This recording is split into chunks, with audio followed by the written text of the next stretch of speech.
Hate speech, what place should these people who propagate hate speech, what, in this world, what role are they playing, really? To produce hundreds of refugees, hundreds of thousands, here in Rwanda and in the neighboring countries. In Uganda, I think there are about 300 or 400,000. And to the world, this is normal. Yeah, that is how it happened here when people are being killed. Here in '94, some people are saying, no, this is, it's like,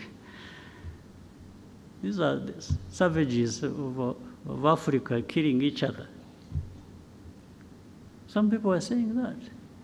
We are savages killing each other. So it doesn't need to be treated as urgent.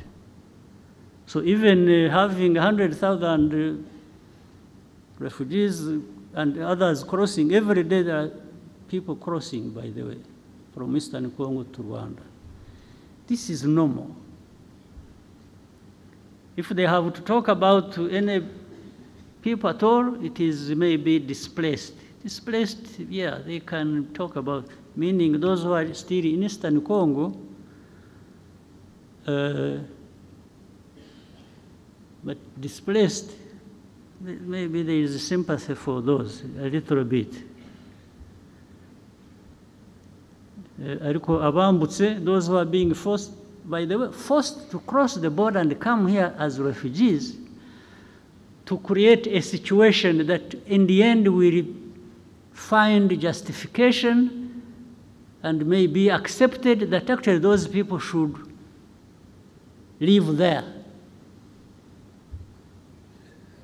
It's like these are Rwandans who have returned home. So let them stay there. So in the end, they create some fact that we should contend with and accept.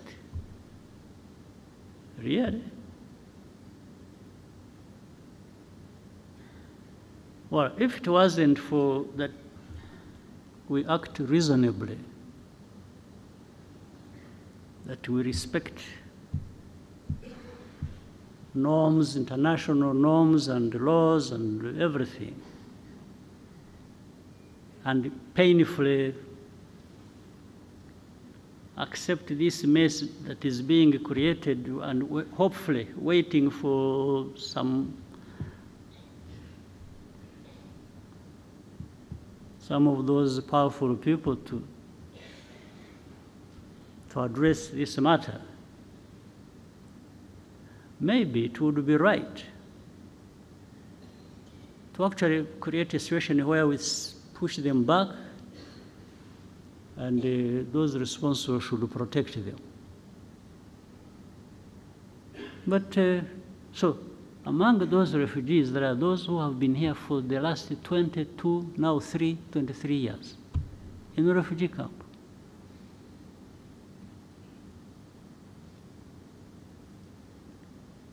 Those are like the years I spent in a refugee camp myself. So I know what it means. Myself, I spent those same years in a refugee camp.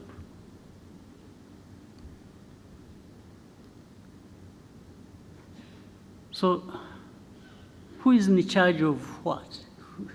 In this world, who now does what?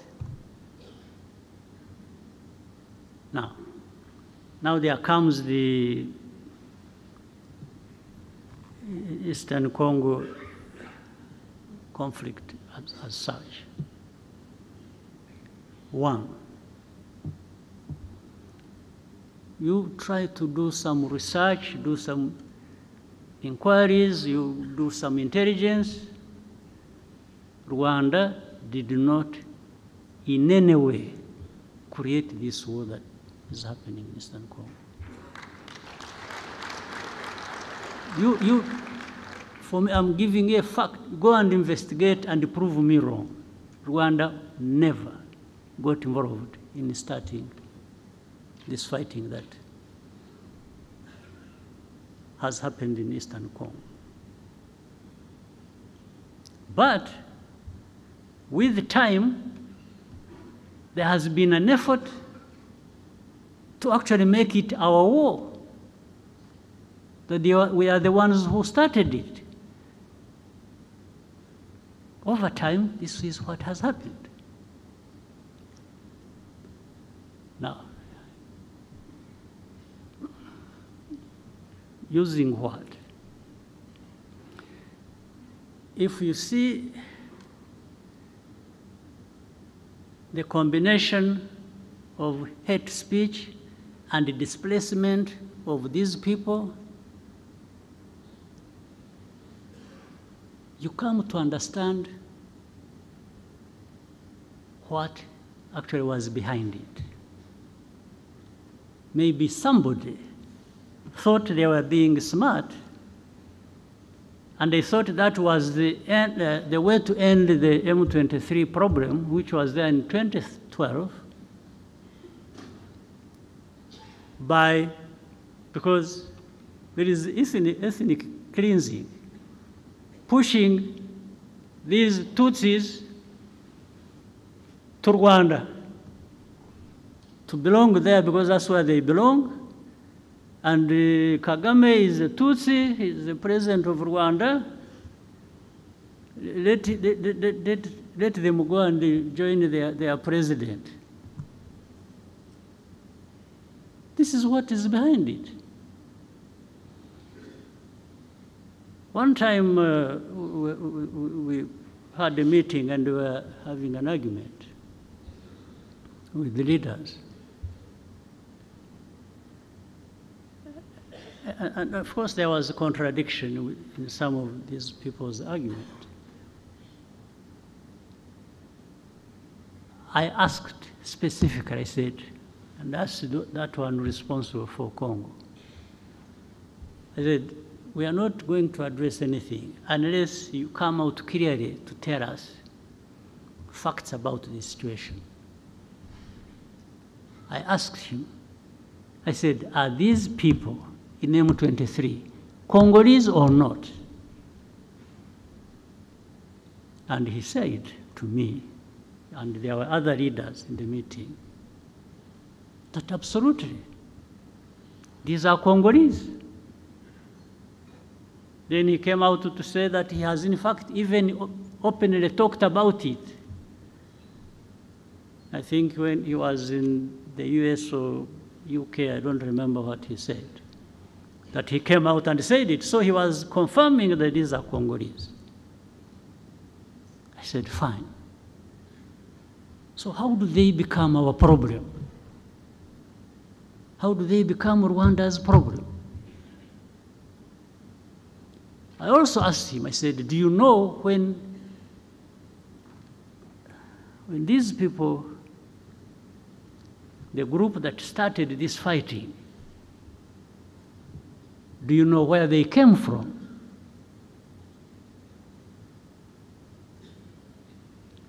In fact, before he answered, the president of the country where they came from is the one who said it.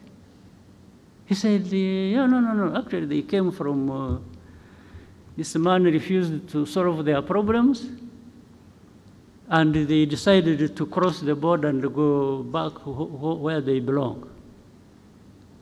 So then I asked him again, I said, so how do you keep associating Rwanda with this problem? I even asked him, I said, why did you the other day bomb our territory? Because they had been sharing with artillery, heavy artillery across the border onto our territory in Kinigi. There are people here who know it. I said, why? What are you doing? What do you want? And he just said, no, but this, you know, they should go back. I said, go back where? Those who came here, they were about between 500 and 600 when they ran away on 2012, 2013. There are those who crossed and came here, about between 500 and 600 fighters with their arms. What we did, we put them in a camp in, what is this, former Kibungo,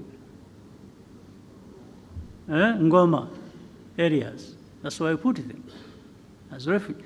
And we removed the arms, actually handed back the arms to government in Kinshasa. This they know, they can't even deny.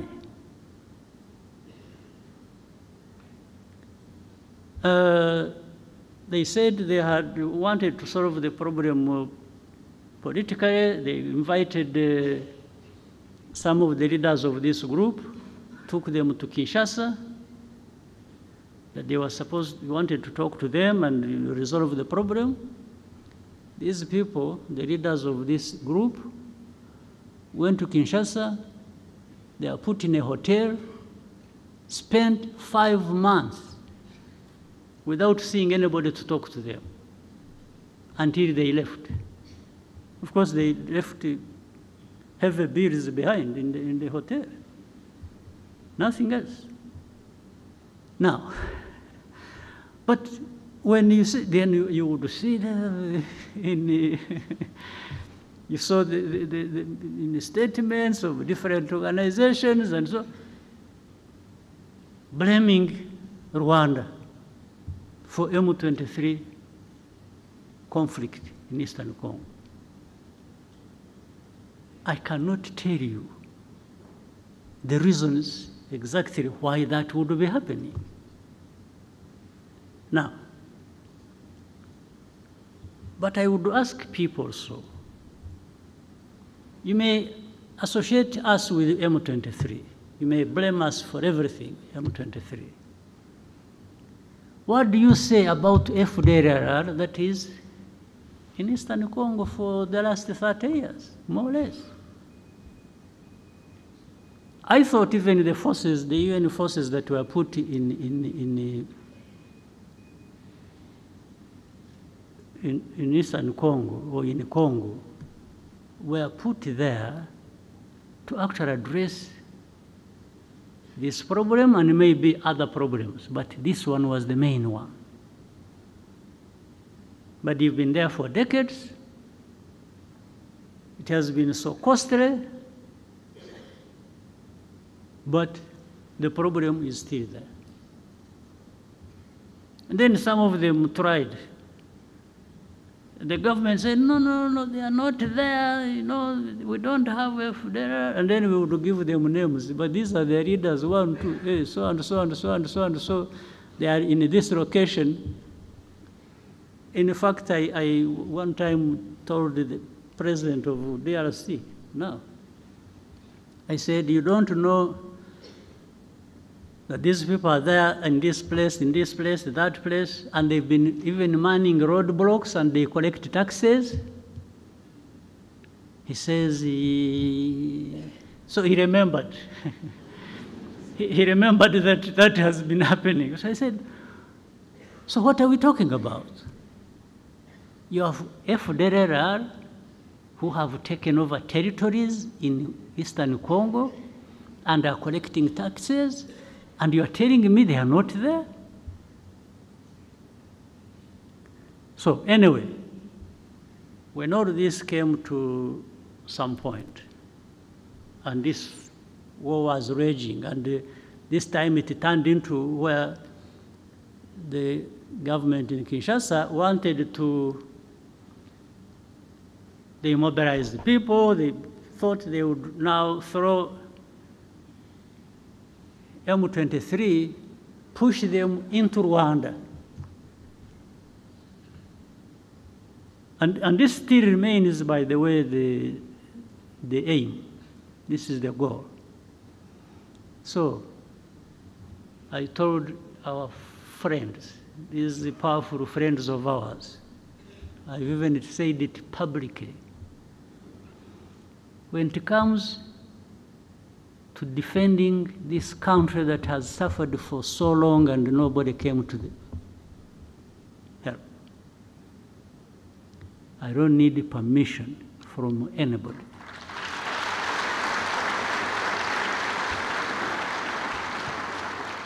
To do what we have to do to protect ourselves. I will say it in broad daylight. I have said it to those who matter in this problem. And that's what is going to happen. You go home, sleep, don't do anything. There will be nothing crossing these borders of this small country of ours. If anybody attempts,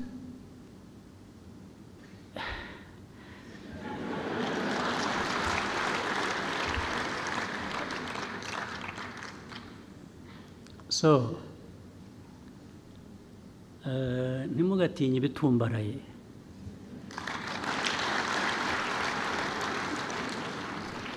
Sometimes birimo ubusa.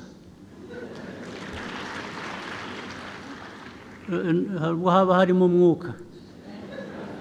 Umwuka, a balloon.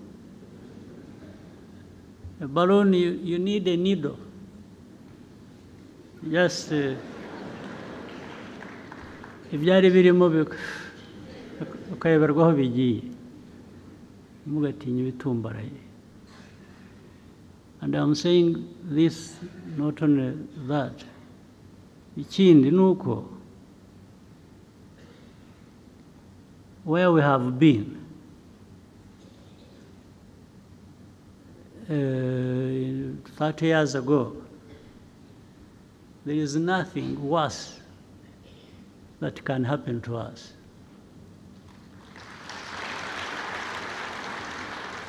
Also, that means if you ever put us in a situation where we have to think like it's going back to that time,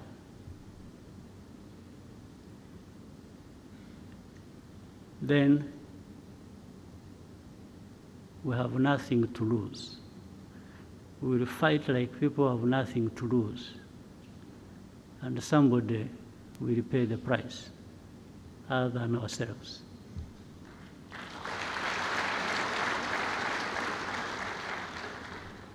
You have seen, I have not answered these insults that are coming from the south, from the west. Those ones don't kill. So I cannot go, that's not us.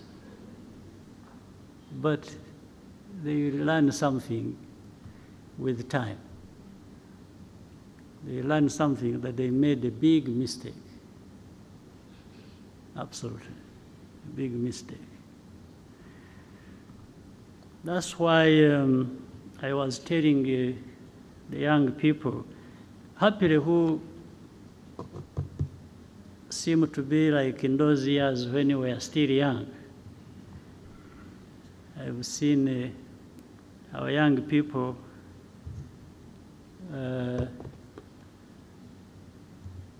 they are really ready to fight for and defend this country.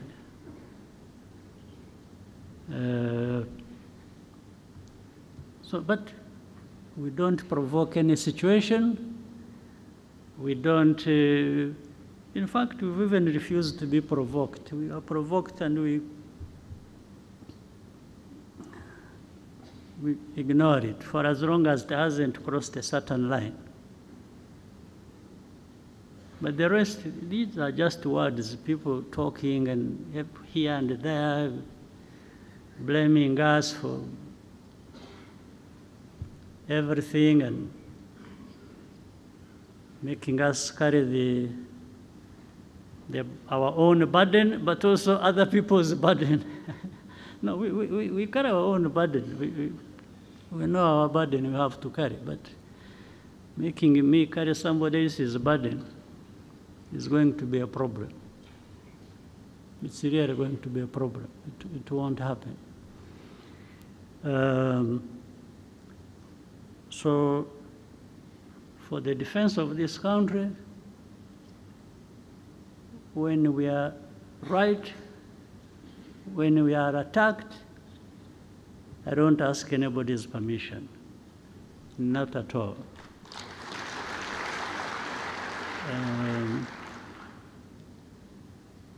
So the country is safe, is secure, and will always be.